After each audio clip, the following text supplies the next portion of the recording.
On her wedding night, the woman never imagined that her husband would pull out a pair of scissors and cut open her dress.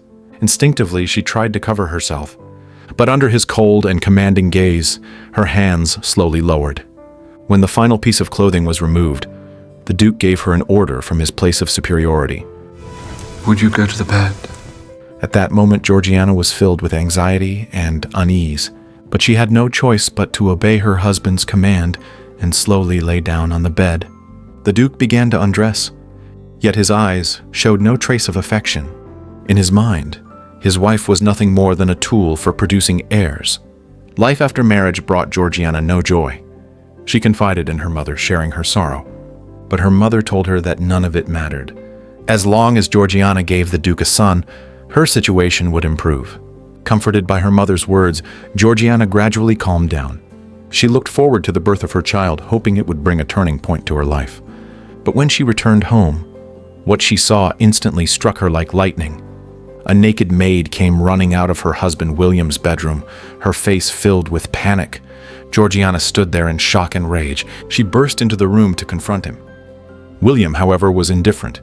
He brushed it off and said it had nothing to do with her. Before Georgiana could speak again, William grabbed her arm and shamelessly kissed her. At that moment, Georgiana's heart was filled with sorrow. But faced with her husband's betrayal, all she could do was grit her teeth and bury the pain deep inside. Not long after, Georgiana finally became pregnant. She hoped this would make her husband change his heart, but instead, William brought in a little girl. Georgiana looked confused, unsure of what was happening. William casually admitted that the girl was his illegitimate daughter and told Georgiana to take care of her, saying it would be a good opportunity for her to practice being a mother. The sudden appearance of a daughter was hard for Georgiana to accept at first, but thinking of the girl's tragic childhood without a mother, she couldn't help but feel sympathy. So she took on the responsibility of being a mother and cared for the innocent child with affection. Months later, Georgiana showed signs of labor, but her husband, the Duke, ignored her pain entirely. Instead, he celebrated outside, excited about the arrival of a potential heir.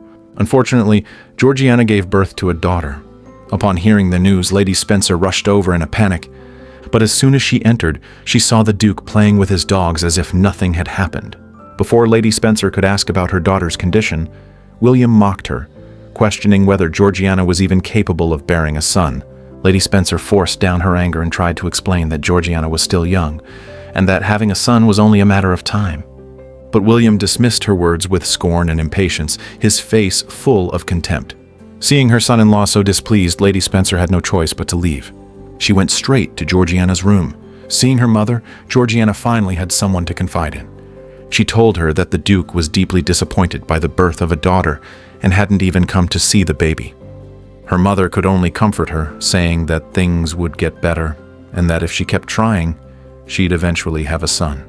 6 years flew by, but Georgiana still hadn't given birth to a son. Instead, she had another daughter.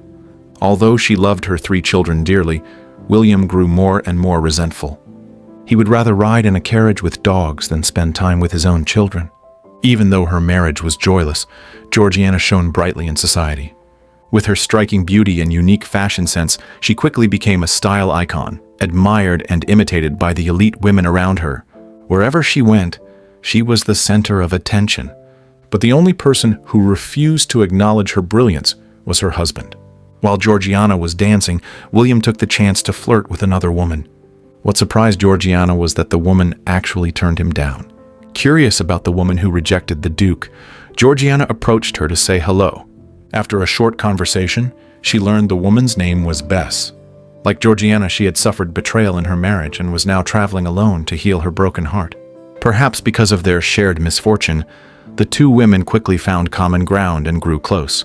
They began meeting regularly, confiding in each other about their painful marriages.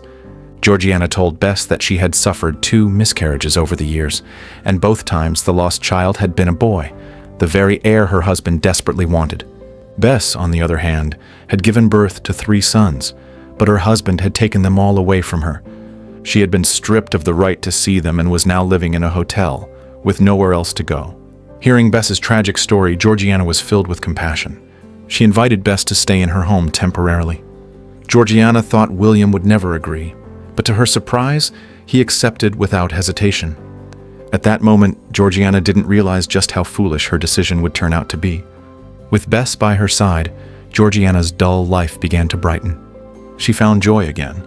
They often went to the theater together, and it was there that Georgiana unexpectedly ran into her former admirer, Charles. He was now a member of Parliament. Though it had been years since they'd seen each other, his gaze still held the same deep affection. And Bess, ever observant, noticed everything. After returning home, Bess began encouraging Georgiana to pursue her own happiness. She told her that intimacy between a man and a woman wasn't just for producing heirs.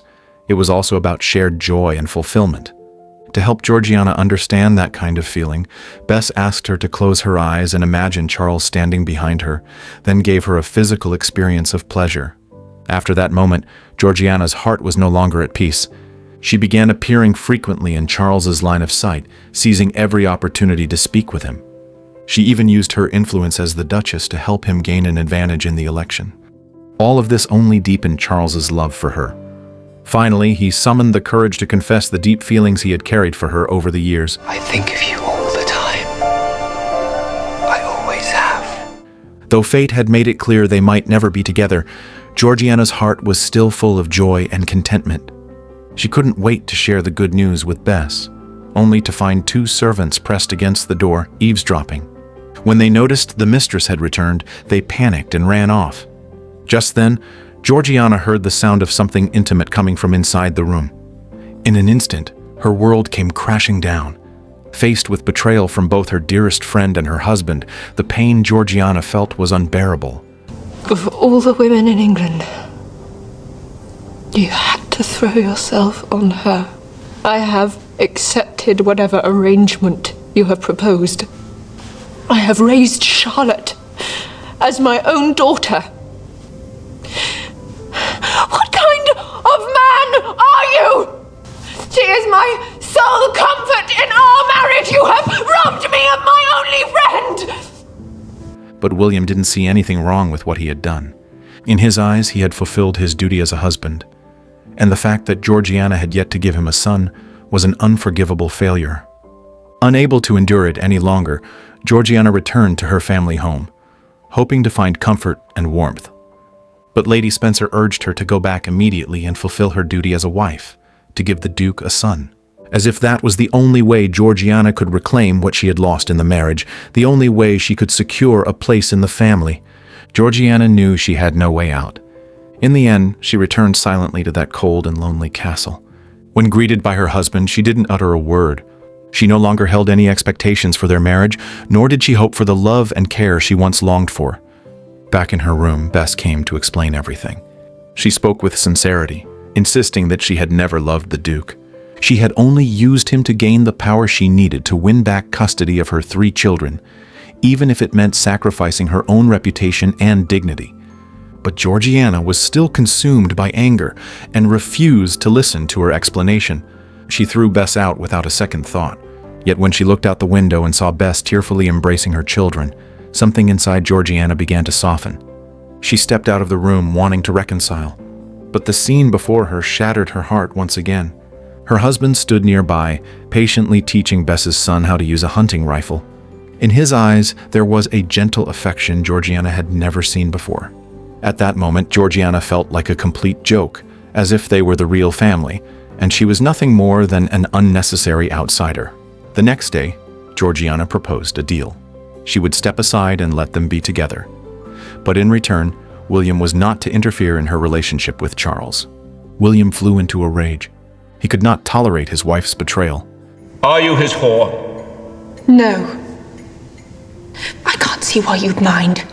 You have Bess and 3 boys. 3 boys. Do you think I can make those bastards my heirs? Well, do you? Seeing her husband in a furious rage, Georgiana hurriedly left the dining table and fled to her room to hide. But William burst in after her, violently pinning her down and unleashing his anger in a brutal way. Afterward, Georgiana lay helplessly on the bed, her eyes hollow and empty. To keep her away from Charles, William imprisoned her inside the castle, vowing not to let her leave until she had given him a son. The long-term torment drained Georgiana of her spirit. She was no longer the vibrant woman she once was. At a ball, she became so intoxicated that she stumbled and knocked over a candelabrum. The flames instantly caught her wig on fire. Seeing his wife in such a humiliating state, the Duke felt only shame. He turned away without saying a word. It wasn't until after the ball ended that William told the doctor to check on Georgiana, and that check revealed something unexpected. Georgiana was pregnant again. 10 months later, she gave birth to a healthy baby boy. From that day on, William's attitude changed noticeably. He gave her a large fortune and even offered a rare apology. I, too, abhor this whole thing. But after everything she had endured, all the pain and humiliation, Georgiana felt nothing but numbness. Her heart was empty. All that remained was exhaustion and confusion about the future. Only the innocent smiles of her daughters could offer her a faint sense of warmth. And just then she noticed a familiar figure in the distance. Charles's return brought a spark of life back to her heart. At the banquet, their eyes were fixed only on each other, and every glance exchanged carried a trace of affection. Georgiana could no longer suppress the feelings buried deep within her. So, taking advantage of William's absence, she walked straight into Charles's room, without hesitation. No words were needed. In the moment their eyes met, the passion they had held back for so long finally erupted. To spend more time with Charles, Georgiana lied to her husband, claiming she needed to go to Bath for health reasons. William, grateful that she had given him a son, didn't suspect anything, and readily agreed. Once in Bath, Georgiana moved in with Charles. During this time, she felt as if she had been reborn. For the first time in her life, she truly experienced the joy of love. All the emotions she had suppressed for so long finally found an outlet. It felt like she had found a safe harbor for her soul. But as the Duchess of Devonshire, her every move was under the public eye. When she saw her name in the newspaper, Georgiana, lost in her happiness, still hadn't realized how serious the situation was. Until one day, just as she was about to meet Charles, she discovered that her husband had arrived, bringing her mother with him. Realizing the truth had been exposed, a look of resolve crossed Georgiana's face. Without hesitation, she confessed her relationship with Charles and said she wanted a divorce, but the Duke would never let her go so easily. To him, this wasn't just betrayal. It was a disgrace to the entire family's reputation. I will see to it that every home and every checkbook in this country is closed to him. He will be welcome neither in the halls of government nor in its back rooms of power. His dream of becoming Prime Minister and your mutual fantasy of a changed world will be dead as ash. And you will never see your children again. Torn between love and duty, Georgiana found herself in a storm of confusion and inner struggle. But after careful thought, she finally summoned the courage to firmly reject William and declared she would pursue her own happiness, no matter the cost. Seeing her so determined, William said nothing. He simply took out a stack of letters their daughter had written to her, placed them gently on the bench, and turned to leave. As Georgiana looked at the stack of heartfelt letters, her resolve began to waver. The heart that had been ready to chase love was now filled with a mother's deep affection. She couldn't let go of her love for her daughter, even if it meant sacrificing the love she had finally found. In the end, Georgiana returned to her family and chose to take on the responsibilities of being a mother. For the sake of her daughter, she buried her own desires once again. What she didn't expect was that Charles would come looking for her, despite everything. For the woman he loved, he was willing to give up everything. Even if the Duke accused him of crimes he never committed, Charles was willing to face it all just to be with Georgiana. I cannot abandon my children. But Georgiana's words brought him back to reality. He had nothing to say. He could only stand in silence as he watched her walk away. She thought her life would return to silence, but at that moment, Georgiana discovered she was pregnant with Charles's child.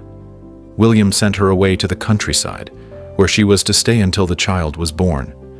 Perhaps out of guilt, Bess insisted on going with her to take care of her during the pregnancy. With Bess by her side, Georgiana gave birth to a baby girl a few months later. Following William's instructions, she had to give the child to Charles's relatives to raise. Watching her daughter being taken away, Georgiana could no longer hold back her tears. From that point on, she returned to London and resumed her public role as the seemingly radiant Duchess. She put away her longing for love and buried all her pain deep within. But she didn't give up on herself. Instead, she used her influence and intelligence to actively participate in political affairs, bravely speaking her mind and standing up for what she believed in. Through this process, Georgiana slowly reclaimed her worth and dignity. She was no longer the woman bound by marriage or love. She had become a strong, independent woman. She learned to re-examine her life in the face of hardship, to draw strength from pain. And in doing so, she grew and transformed. Like a phoenix rising from the ashes, she bloomed brighter than ever under the pressure of fate. Some may call this a tragic love story. But what I saw was the Duchess's journey of being tamed. On her wedding night, it wasn't just her dress that was cut open, but her very illusions of love. Even today, though many of the old traditions have faded, invisible forces of control still exist all around us. At work, we give up our own pace of life just to keep up, spinning like tops that never stop. In life, social media bombards us with idealized lifestyles, blurring our sense of reality and reshaping our desires.